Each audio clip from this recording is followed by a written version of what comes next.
these people that you're comparing yourself to, you don't really know very well. What that means is that you see their shiny outside, but you don't see the reality of their life. There's always people out there who are doing far better than you on pretty much anything you want to imagine. And if all you're doing is seeing yourself in their reflected light, let's say, then it's going to be pretty damn dismal. But it's not a good comparison because, well, first of all, there's danger in just comparing yourself to others, period, because they're not you. And God only knows what struggles they had to undertake to get to where they were, or what burdens they're currently carrying that you're not aware of. But you can certainly contrast yourself with yourself. And that's a lot better. It is the only way. Well, it's also the only way of really measuring anything approximating proper improvement. You can actually tell when you're a little better than you were yesterday. Right. And you can actually do that. That's another thing that's so interesting about it, is that you can actually make yourself a little better in some way, pretty much, well, I don't know if it's at every moment, but you can certainly do it every day.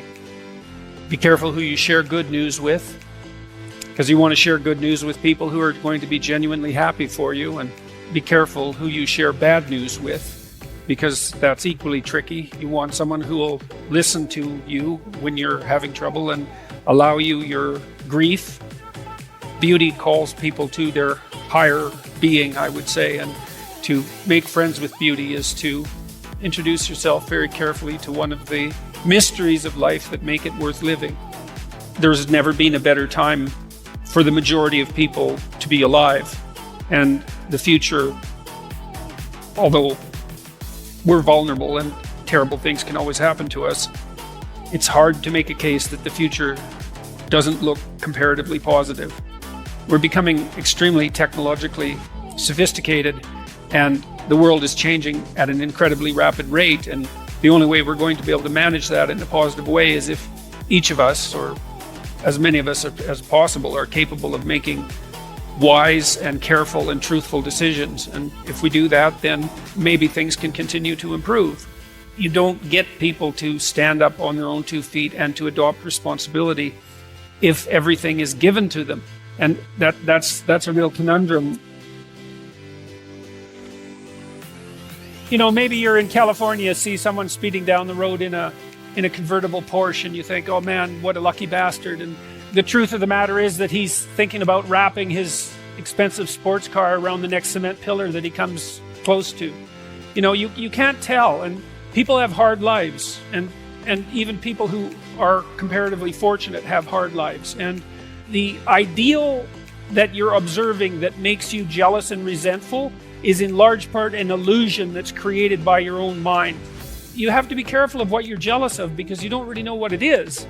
And then the other thing that's kind of useful is to understand you're quite different from other people, and you shouldn't be comparing yourself to them because they're not like you.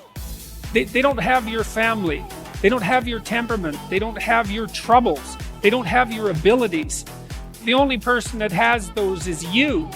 One of the rules, I think it's rule 4, is compare yourself to who you were yesterday and not to who someone else is today. And see, that's a game you can win. The possibility that you can make yourself slightly better on a continual basis is, I think that's something that's accessible to everyone. I think that's equivalent to leading a virtuous life. And there is something to be said for virtue and truth.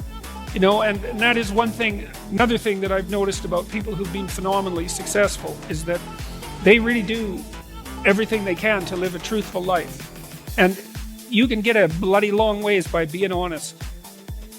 You got to know that there are differences in intelligence. It's really important. If you go into a job and you're not smart enough for that job, you're going to have one bloody miserable time. And you're going to make life wretched for the people around you because you won't be able to handle the position. But what you really want to do, as far as I can tell, if you want to maximize your chances for both success and let's say well-being, is you want to find a strata of occupation in which you would have an intelligence that would put you in the upper quartile.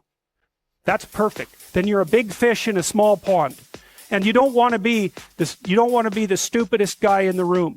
It's a bloody rough place to be. So, and you probably don't want to be the smartest guy in the room either, because what that probably means is you should be in a different room. If you want to be the best at what you're doing, bar none, then having an IQ of above 145 is a necessity, and maybe you're pushing 160 in some situations, and maybe that's making you one person in 10,000 or even one person in 100,000. And then also, to really be good at it, you probably have to be reasonably stress tolerant and also somewhat conscientious. Why is it that smart people are at the top of dominance hierarchies? And the answer to that in part is because they get there first, right? I mean, everything's a race, roughly speaking. And the faster you are, the more likely you are to be at the forefront of the pack. And intelligence in large part is speed. That's not all of it is. So if you're moving towards something difficult rapidly, the faster people are going to get there first. You're going to have to put some effort into your life. And you need to be motivated to do that. And so what are the potential sources of motivation? Well, you could think about them in the big five manner. You know, if you're extroverted, you want friends. If you're agreeable, you want an intimate relationship. If you're disagreeable, you want to win competitions. If you're open, you want to engage in creative activity. If you're high in neuroticism, you want security. Okay, so those are all sources of potential motivation that you could draw on, that you could tailor to your own, your own personality. But then there are dimensions that you want to consider your life across. And so we ask people about, well, if you could have your life the way you wanted it in 3 to 5 years, if you were taking care of yourself properly, what would you want from your friendships? What would you want from your intimate relationship? How would you like to structure your family? What do you want for your career? Well, how are you going to use your time outside of your job? And how are you going to regulate your mental and physical health, and maybe also your drug and alcohol use, because that's a good place to auger down. And that tangles in your incentive reward system. We talked about the dopaminergic incentive reward system, and that's the thing that keeps you moving forward. And the way it works is that it works better if it produces positive emotion when it can see you moving towards a valued goal. Okay, well, what's the implication of that? Better have a valued goal, because otherwise you can't get any positive motivation. Most creative people fail at producing their creative product and monetizing it, right? So your default position, if you're a creative person, is you're going to fail. And that's because it's hard to come up with something new, and it's hard to present it to the market at the right time, and it's hard to market it. Like, those things are really, really difficult. And so what successful entrepreneurs do is they just keep doing it over and over and over and over and over and over and over. And eventually, if they're fortunate, one of their ideas happens to hit the right place at the right time. Even if your idea is good, that doesn't mean it will be successful. There's so many things that have to be taken into account. So this is partly why persistence, and that's part of conscientiousness, is so useful. It's like persistence is helpful because it enables you to run many, many experiments. And you need to know that the baseline is failure. It's important, because otherwise you'll blame that on yourself. And some of that's useful because there's probably some things that you could improve about yourself. But it's very difficult to go from 0 to 1,